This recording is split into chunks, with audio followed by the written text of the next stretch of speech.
Hey everyone! Today we're once again creating a whole kingdom out of not much more than some trees and rocks. In this Let's Be Frank, we're taking a look at Foundation, which was kindly sent over to me for review. What we have here is a city builder game with some concepts borrowed from colony management games. When it comes to many city builders, you're typically constrained into building grid patterns. While modern games like City Skylines allow you to build loops and curved roads as well, for the most part you still end up with a grid because, well, real cities are also built like that, so it makes sense. This traditional grid-based system is also likely a bit easier on the computer and even programmers as well in many cases, especially in the early evolutions of builder games like SimCity 2000. What Foundation boasts is a gridless building experience, and it works rather well for the most part. In most cases, you'll be the one to shape your future kingdom. You can issue orders to have your villagers build structures, and you can also choose to destroy them at will and recreate things as you grow. You'll be using painting tools to define and designate areas for various activities like chopping trees, replanting, adding residential areas at the start. The villagers will build and upgrade homes for themselves in areas you set aside as you earn the ability to expand.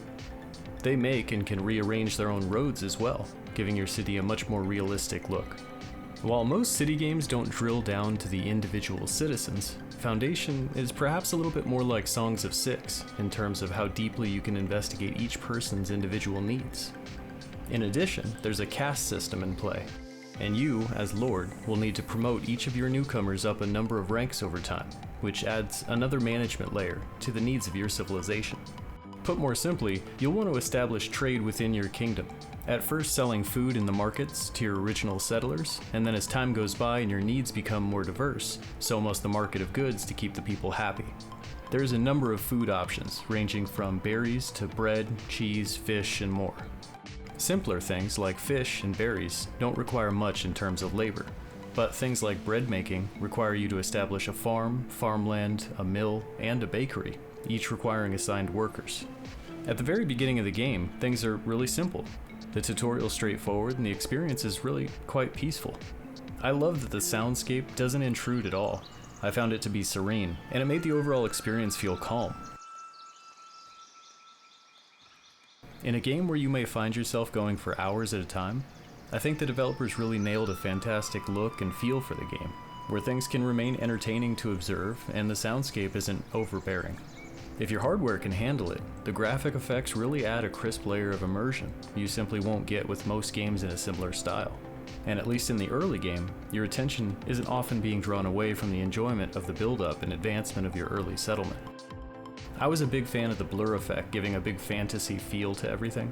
It really complements the art direction. However, I will warn you that as the number of structures and people grow, things might become a bit more taxing on your system.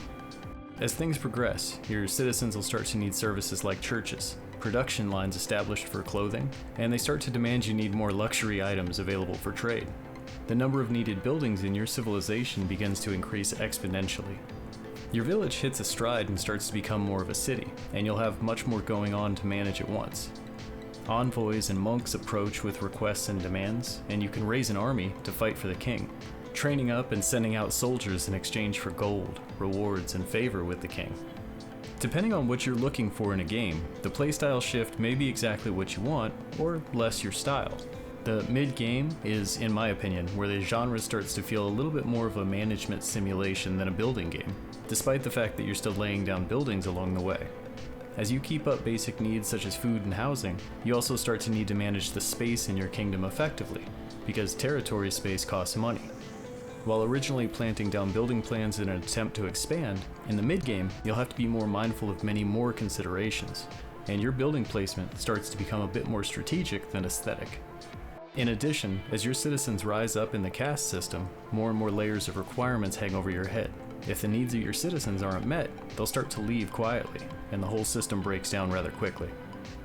There seems to be a lot of quick fluctuation within the game economy, and it's not always an easy thing to pinpoint a clear goal to strive for.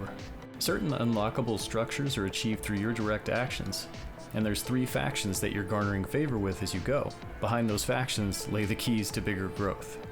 Without those unique buildings in place to run when you need them, your civilization will be really unable to press forward. If this causes people to be unhappy, the cascade can sometimes get a little out of control. While the UI in the game has been recently improved, I think there's still some areas of opportunity in terms of management tools that might make some of the minor frustrations go away completely. A good example of this might be an in-game chart system, allowing you to better see your wealth and resources over time in terms of production and consumption. The trade system seems to work, but it's very unclear as to the value, the availability of items, how often trading takes place. With economy being an important consideration for planning and expansion, it's difficult to do either of those things if you don't know how much you're making. There's also a leveling system in place for your villagers to specialize in their jobs, which makes you feel as if they're locked into those roles. But the efficacy of those extra levels is pretty mysterious. Personally, I prefer the system that Songs of Six uses for job assignments. It allows much more smooth control over a large civilization when something goes terribly wrong. For anyone unfamiliar, you would assign a number of target employees to a building, and the game manages who works there based on availability. When you only have a small village, it's a lot more enjoyable to have those designated roles. Everything's perfectly organized. Over the long run though, with this current system, you have to assign individual roles for every newcomer, and keep a close eye on your buildings tab as your settlement grows. If anyone decides to leave, it might happen to be that one person assigned to a critical task, and you can imagine where it goes from there. My overall feel for the game though is that it has some incredible potential. Given that it includes an in-game mod browser, it technically has unlimited potential. The current game direction is a great experience some might be willing to pay $30 for, but this game also tends to go on sale an awful lot if you want to save yourself a couple of bucks. The great news here is that there seems to be a lot of roadmap items clearly listed out to be done before release. And they're also pretty clear here on some after-release future content, which is interesting to see on an early access roadmap.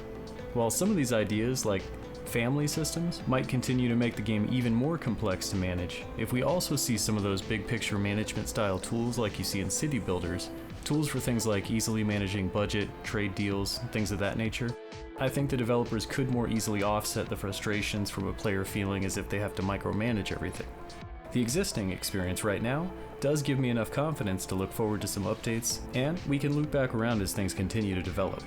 As always, I appreciate you choosing to spend some time with me today. Thanks for watching.